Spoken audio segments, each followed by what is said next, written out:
Hello friends, நம்ம இன்றைக்கி இதை பற்றி பார்க்க போகிறோம். மல்லி வரப்போகிற எபிசோடில் என்ன இன்ட்ரெஸ்டிங்கான சுவாரஸ்யமான விஷயம் நடக்க போதாங்க பார்க்க போகிறோம். வாங்க வீடியோக்குள்ளே போயிடலாம். இந்த ராஜேஸ்வரி வெண்பா ஹாஸ்டலில் சேர்த்துறதுக்கு பிளான் பண்ண விஷயம் நம்முடைய நிஷாவுக்கு தெரிய வந்துடுது. நிஷாவுக்கு தெரிய வந்தது என்ன பண்ணுறான்னு பார்த்தீங்கன்னா, நேராக விஜயோட வீட்டுக்கு போகிறாங்க. அங்கே போயிட்டு என்ன விஜய் மாமா அப்படின்ற மாதிரி கூப்பிட்றாங்க. கூப்பிட்டதுக்கு பார்த்தீங்கன்னா, நீ எதுக்காக வீட்டுக்கு மரியாதை வெளியே போயிரு, இந்த வீட்டுக்கு உனக்கு சம்மந்தம் இல்லைன்ற மாதிரி சொன்னல அப்படின்ற மாதிரி சொன்னோம். எனக்கு அந்த வீட்டுக்கு சம்மந்தப்படுத்திக்கிற நேரம் வந்துருச்சு. நீங்கள் என் கழுத்தில் தாலியை கட்டி வெண்பாவும் நீங்கள் நம்ம 3 பேர் சந்தோஷமாக இருக்கலாம்னு பார்த்தோம். ஆனால் அதுக்குமே நீங்கள் வாய்ப்பு தரல. இந்த ரஞ்சிதாவை கல்யாணம் பண்ணிக்கலான்னு பார்த்தேன். அதுவுமே நடக்காத. மல்லியோட கழுத்தில் தாலியை கட்டி அவளை உண்மையான புண்டாட்டியை ஏற்றிட்டீங்களா தவிர நீங்களும் அவளை நிஜ வாழ்க்கையில் வேண்டா வெறுப்பதான் வாழ்ந்துகிட்டு இருக்கீங்க. இதில் வெண்பாவை நீங்கள் எங்கே சந்தோஷமாக பார்த்துக்க போகிறீங்க. உங்களுடைய அக்கா, அதாவது அந்த ராஜேஸ்வரி, என்னுடைய சித்தி, அவங்க இப்போ என்ன பண்ணியிருக்காங்கன்னா, வெண்பாவை ஹாஸ்டலில் சேர்த்துறதுக்காக பிளான் பண்ணியிருக்காங்க. இங்கே இருந்தால் வெண்பா படிக்க மாட்டா அப்படின்னு சொல்லிட்டு. ஆனால் அது காரணம் இல்லை. வெண்பாவை எப்படியாவது வீட்டிலேருந்து பிரிச்சுட்டு மல்லியை தனிமைப்படுத்தி அவளுமே வீட்டை விட்டு அனுப்பணுன்ட்டு தான் இந்த பிளானை பண்ணியிருக்காங்க. அதனால தான் நான் இப்போ போய் கோர்ட்டில் புதுசாக கேஸ் போட போகிறேன்.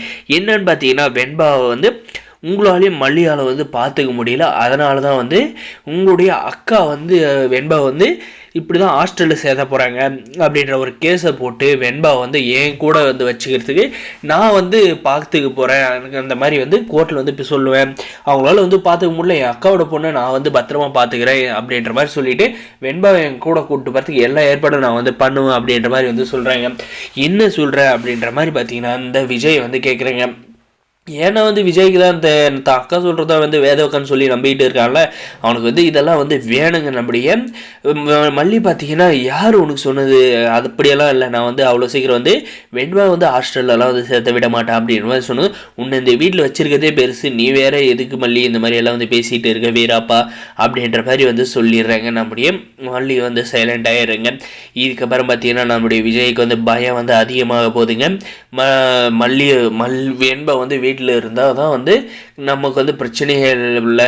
ஆனால் வெண்பா இப்போ ஹாஸ்டலுக்கு அனுப்பிட்டாங்கன்னா அக்கா பேச்சை கேட்டு கண்டிப்பாக வெண்பாவை இந்த நிஷா கூட்டிகிட்டு போயிடுவா.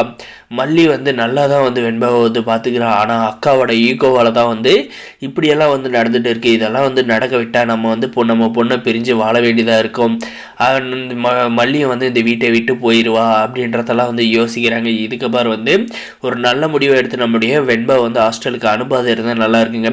இல்லை தான் அக்கா சொல்கிறதா வேத வாக்குன்னு அப்படின்ற மாதிரி நம்பிக்கிட்டு இருந்தாங்கன்னா கண்டிப்பாக வெண்பா கண்டிப்பாக அருணாச்சலத்தோட பேத்தியாகவும் நிஷாவோட பொண்ணுவாக தாங்க கண்டிப்பாக வளர போகிறாங்க. கோர்ட்டில் கேஸ் போட்டால் முன்னாடி நம்முடைய மல்லி ஒரிஜினல் பொண்டாட்டின்னு சொல்லி நம்முடைய வெண்பா ஒப்படைச்சாங்க. அதுக்காக அதெல்லாம் ஒரு கான்ட்ராக்ட் கல்யாணம், அதுக்காக வெளியே போயிட்டு அதுக்காக திரும்ப கல்யாணம் பண்ணி அப்படின்ற மாதிரி நிறைய குளறுபடிகள் இருக்கிறதுனால கண்டிப்பாக நீங்கள் வெண்பா ஒழுங்காக பார்த்துக்க மாட்டீங்க அப்படின்னு சொல்லிட்டு கோர்ட்டே பார்த்தீங்கன்னா தூக்கி நம்முடைய நிஷா கிட்டேயும் அருணாச்சலத்துக்கிட்ட கொடுத்துருவாங்க. அவங்களுமே நல்லவங்க இல்லை. ஆனால் பார்த்தீங்கன்னா நம்முடைய விஜய்க்கு கொஞ்சமாவது மூளை கேட்டுங்க. நம்முடைய மல்லி நல்லவங்க தான், அவங்களுக்கு எந்த ஒரு பிரச்சனை இல்லை, நம்ம தான் பார்த்துக்கணும். வெண்பாவும் மல்லியும் நம்ம தான் பார்த்துக்கணுன்ற ஒரு எண்ணம் வரணுங்க. மறக்காம சப்ஸ்கிரைப் பண்ணுங்கள். தேங்க்ஸ் ஃபார் வாட்சிங்.